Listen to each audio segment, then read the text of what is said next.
Welcome to Not Milk Never Milk. Subscribe if you're lactose intolerant.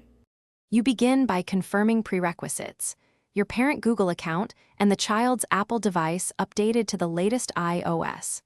Once done, install Google Family Link for parents from the App Store and sign in. Next, create a child Google account inside the app or prepare to link an existing one.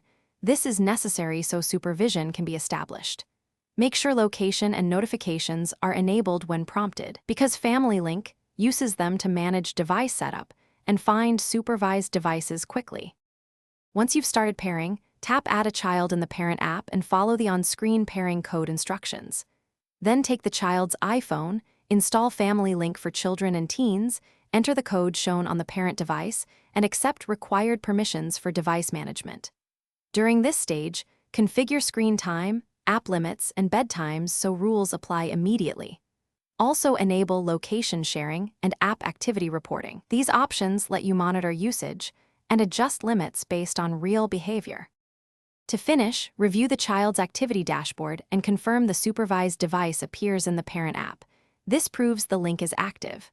Then fine-tune app permissions, web filters, purchase approvals, and daily limits so policies match your family rules. If something goes wrong, try a quick troubleshooting sequence. Restart both devices, confirm both are online, sign out and back into the parent Google account, and ensure the child's account is properly created as a supervised account. These steps resolve most pairing errors.